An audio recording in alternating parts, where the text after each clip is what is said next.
Hi, welcome back. I'm Roy, this is Val, and we're going to talk about some mosaics today. In particular, I wanted to talk about working on the mosaic mesh, which I think is a great technique for applying mosaics to some other surface. So yeah, Val's got it right there in front of her. She's got this is how we sell it. How big is this? This one is 48 inches by 36 inches. And so that's what we sell. Yeah, we sell it by the yard, and it comes 48 inches wide. So really pretty nice, a good size. Yeah, so really if you're trying to do a decent sized it's project. Really big. Yeah. And we also sell by the roll if you want to, if you need a whole lot of it. I think the roll is like 39.5 yards. I mean, it's like a whole lot of mesh, but again, if you're doing a lot of big architectural type projects, I tell you, it's a great surface to work on. This is only $5.95. Yeah, what a great deal. Is that right? It is. No, that's not very, that's very practical. I know. I feel like we've just segued like into an infomercial. Well, I just was kind of surprised because this isn't really my thing. I'm just assisting. Yeah, Val's along just to make sure that I don't mess up too much. So I have a few things in front of you. One of them, I have a project kind of started that's on the mesh. So you can see that the pieces are sticking here onto the mesh. Oh, I'm afraid those two are. I had glued these previously, so they're already sticking onto the mesh. And again, one of the advantages to working on the mesh is that if you were doing a mosaic where maybe you can't work directly onto the surface of the substrate that you're working on, like a wall, or is that right? Yeah, like if you're working on a wall or some large area, or even if you're doing something outside and you want to work on the mosaic inside. I can tell you that for me, one of the great advantages to working on the mesh is that, I mean, you can just sit down like Val is, and you can just work on it, right? So you don't have to be at where the mosaic is going to end up being, right? So briefly, I want to tell you there's a couple different techniques for doing mosaics. I'm not going to get into them real heavily, but just I got a couple examples I'll show you. So there's the direct method of doing mosaics, which is probably what most people do if you're doing mosaics. And if you're gluing directly onto the surface you're working on, that's called the direct method. Like I said, like a flower pot or like working on a flower pot. Yeah, it works great. If that object is right there in front of you and you can work on it and it's not too big, it's a nice way of working. I know I like working that way because I can kind of see the mosaic as it's progressing. So if I decide I want to change a color or change a piece, it's easy to do at that point. Another way of doing mosaics is called the indirect method. And the indirect method involves working on a temporary surface that you're then going to install it somewhere else. And I brought these tiles in just to give you an example. It's not something that we sell here at Delphi, but you can get these at a lot of tile places. So this glass is already mounted. These glass tiles are mounted on this paper backing. So this is an indirect method because the face of the tile is actually on the paper. Right, we're seeing the back of the tile here.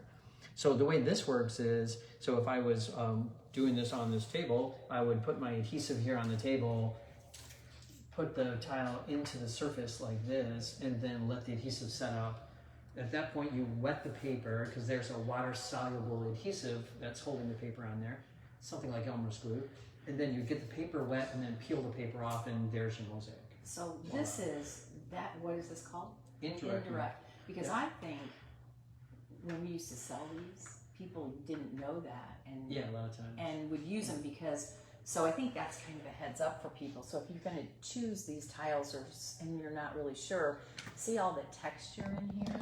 Yeah, all this ridging. Yeah. Then if someone put these face up and then grouted, people were getting grout in all those tiny little grooves, and that's really not the way those are meant to be used. And I think, me included, didn't realize that for the longest time. Like I said, they're really designed to be installed like this. So again, if you're doing a wall, right, I mean, you probably don't want to glue each individual tile onto the wall, so you would just put your adhesive on the wall and then set that all up in there, right? So it does have some nice advantages working in the indirect method. One of the slight disadvantages is that, as you can see, I mean, you don't see the tile. So, I mean, if you're creating a design that you're going to do in an indirect method, you would have to flip all the glass or tile over so that the face of the glass is onto in this case, is brown paper. So again, it has its advantages, but sometimes I think it has a disadvantage in that you can't see your design and you have to wait for the adhesive to set up before you can peel off the paper, and sometimes things can go not correctly right in that meantime. So working on the mesh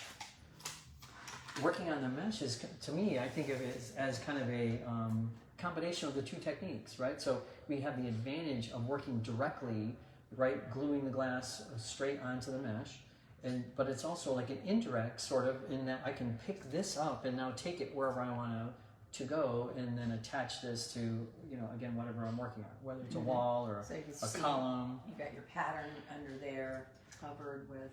Yeah, let me show you the setup. So the other nice thing about working on the mesh is I don't have to draw my pattern onto the mesh. I don't have to transfer the design somehow on the mesh. I can just have my pattern. I can, lay the mesh over it. I don't know how well you can see this, but then you can see the pattern right through the mesh. So I don't have to, retrace onto it, right? That saves me a lot of time, really. And then one really important thing is to use some plastic wrap, like the kind that you use to wrap your food storage kind of a thing. Kitchen plastic wrap. Yep, that kind of stuff. Saran wrap. Yeah, like saran wrap. I think that's a brand name, isn't Okay, it? well, So, plastic wrap. okay, some kind of plastic wrap. And then put that over your pattern, because we're going to glue to the mesh, and you don't want to glue to your pattern, right? Or you don't want to glue to the surface you're working on. So cover whatever you're going to glue to with some kind of plastic that'll protect wherever you're working. I was wondering what the plastic was for. Yes, I really didn't know. You just thought because I was messy. I didn't really know why you went to that trouble, but there it makes is. sense now. So I'm going to show you gluing on a couple of pieces onto the mesh. And one of my favorite adhesives to use for this is Weld Bond. I'm not sure if you're familiar with this adhesive. It is a PVA glue, which stands for polyvinyl acetate. Basically, it just means it's a little more durable than Elmer's. It looks a lot like Elmer's. It's white in color. It'll dry clear, which, again, for what we're doing, it doesn't really matter, what color it dries, right? But it does dry clear.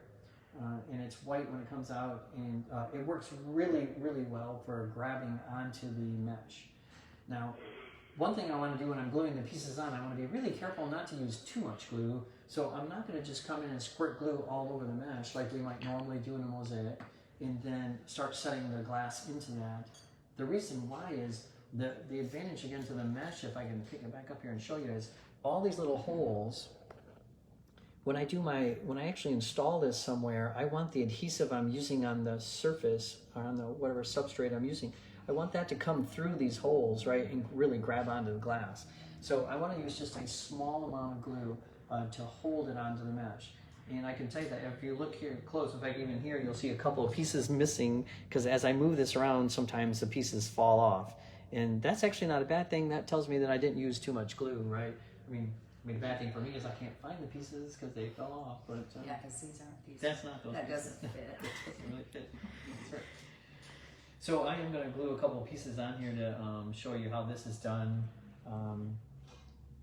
If you're interested in how I'm working, it's really, I don't always do this for all mosaics, but sometimes I find it a little easier if I work from strips. I'll cut the glass into strips beforehand. I pick some dimension. In this case, they happen to be a 1/2 inch. If you look at the dragonfly piece, you can see this one was done the same way. I started out with strips. Again, I just find it a little bit easier. You always end up with at least one dimension that's the same, and I think it kind of adds a nice uniform look to the piece by doing that. I am going to use some Mosaic Dippers. Not sure if you're familiar with this tool, but it's a nice little tool for doing mosaics. The way it works is if you squeeze your hand, you'll see the two wheels come together, and what it's going to do is just kind of chunk off the glass or bite off the glass. Now, I normally do this inside a Ziploc bag, because you'll probably notice that I don't have safety glasses on. But if I cut inside the bag like this, then I don't really have to, all the glass stays inside there. Right, and then I can cut that into triangles or do whatever. So whatever I need for the project. But if I cut inside here, it does a couple things. One is it keeps all my glass in one place, but it really stops it from flying around, and I can just access it whenever I like. So let me show you how I'm going to glue a couple pieces on here and using the Weld Bond. I'm just going to pick up. That's how you do it. You don't put any on a piece of glass. Yeah, and some people dip do. into it. Yeah, some people do a technique, where you like maybe glue some somewhere and then dip into it. I know people will use like a Q-tip or even a toothpick to like. To me, it doesn't grab very much glue, a toothpick, but people do and grab a little glue and stick it behind that way. Since I'm only gluing on a couple of pieces, I'm just going to come right out of the bottle. So I'm just going to put a little bit on. You can see a very small amount. Put that on here. I will warn you that it does take a while to dry on. I guess it could be good or bad. It takes a while to dry onto the mesh, so you have time to move things around if they're not right where you want them. It's a lot less than I thought you were going to use. Yeah, I don't use a lot of glue. Yeah, you don't really want, because then you get it on your fingers. Yeah, if it gets over. And so then that's it, right? So I already got some on my finger. Yeah. Okay, well maybe you're going to get to this. Okay, so this the advantage of this that I see. So I'm doing let's say we're doing a backsplash, right? Yeah, backsplash, great example. Okay, and so trying to glue the pieces, up there, and then they slide and all that jazz. So this looks like a good way to go. And then, but how do you put your mesh on the wall? Yeah, so then that's Where you get to that point. That's Okay. where I'm going to get to. Okay. I know that's the big question, right? So obviously, I'm not going to spend the whole time trying to glue on little pieces. I think hopefully you kind of get that idea. But Val asked a great question, right? Yeah. So how do they once I get everything glued onto the mesh, and how am I going to attach that to the wall or the tabletop or whatever else I'm doing? Well, we're going to use a different adhesive, and so this is really the important part, is that we grab the correct adhesive for what we're doing. I'm not going to, maybe in another video some other time we'll get into adhesives a little bit more. I can talk about what types of glues you might use for what application, but for today I'm just going to show you working with the silicone, because it actually is going to be pretty similar to what we might be doing. Oh, I just saw these. I don't know if Kaylee is showing these boards yet on the. These are really great. If you're looking for some kind of a surface to do mosaics on, these they're called a skew backer board. They're a type of tile board, so that's used again in the tile industry when it is a polystyrene board, not styrofoam like we like to say, but polystyrene, which is waterproof. So these are waterproof. You can see how thin they are.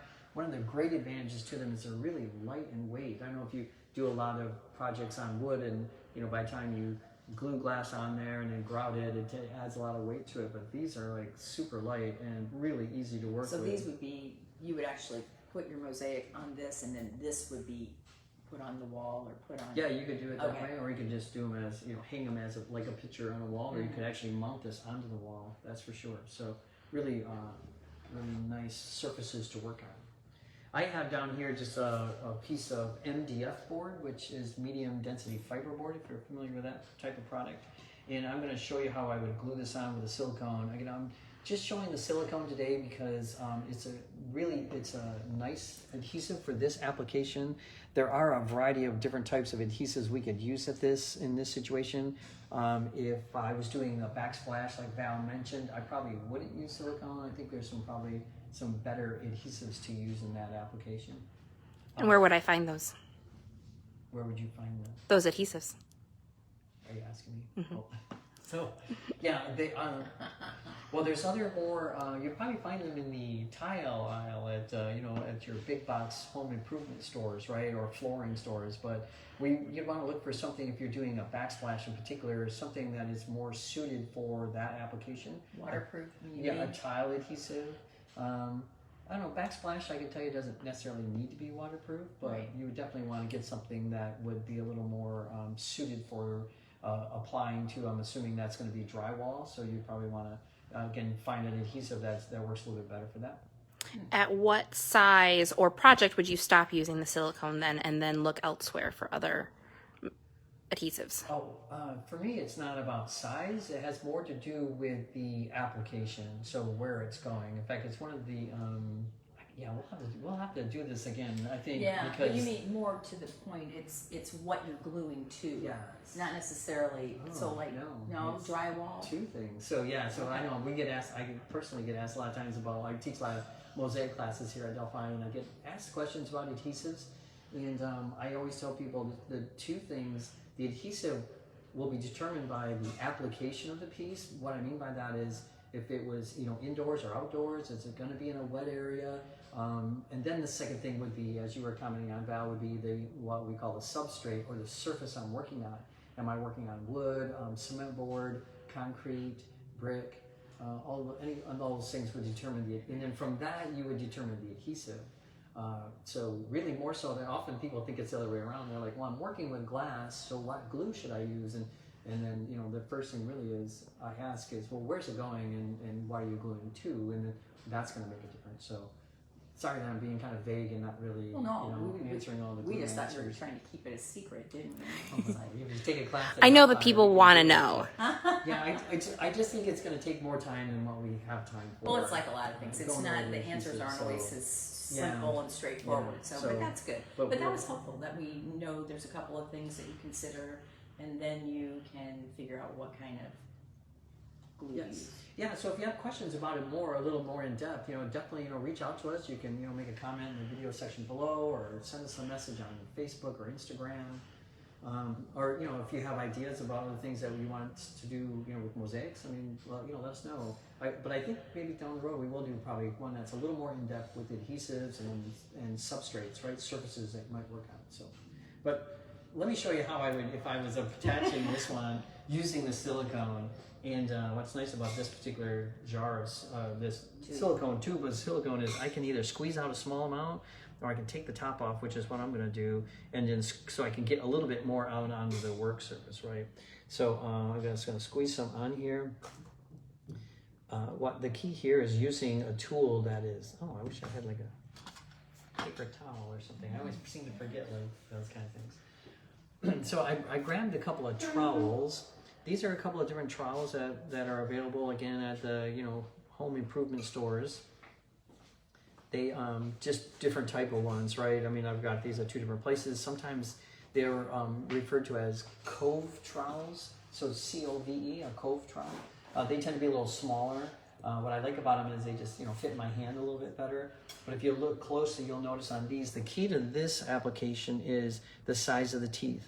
Do you see how small the teeth are here? So what this is going to do is control the amount of adhesive we're putting down so we don't put down too much. One thing we don't want to happen is that we apply so much adhesive that it squishes in between the pieces of glass, and then there's no room for grout later on. So we want to control the amount. And again, this is going to be really what's holding the mosaic in place, not the Weld Bond that I use, but this particular adhesive. So I would come in and then apply this. You can see I didn't put down enough. So again, the purpose of using the trowel is that it helps me control the amount that I'm trying to put down. Right, so I don't know how well that shows up on the phone there, but I put all these little ridges in the adhesive. So there's high areas and low areas. And so when I put the mosaic in, it will squish out, and then that will even out the adhesive. It also creates a little bit of a suction because of the different heights, as we kind of push into it a little bit. I found these tiles in our classroom. They're already attached to the mesh, so pretend like it was a mosaic project that I had done, and then I would just set that in there like that, right? Normally what we would do is find some way of pushing it into the adhesive a little bit more just so that it grabs on. You can see again one of the advantages to using even the silicone in this application is that it grabs really pretty quickly. So if this was a wall, for example, if I was doing a wall mosaic, you can see how well that holds on. So again, the nice advantage to the mesh is I don't have to glue directly onto the wall or onto the backsplash. I can work on the mesh first and then go to where its permanent mosaic home is going to be. Nice. Yeah. So I think that was about all I was going to talk about today, I think. So hopefully you found it interesting. Again, if you have questions, reach out to us. You can always email us at Facebook at Facebook. DopeLikeGlass.com. Thanks, Val. I never remember that stuff. So, well, thanks for joining us today. We'll see you next time.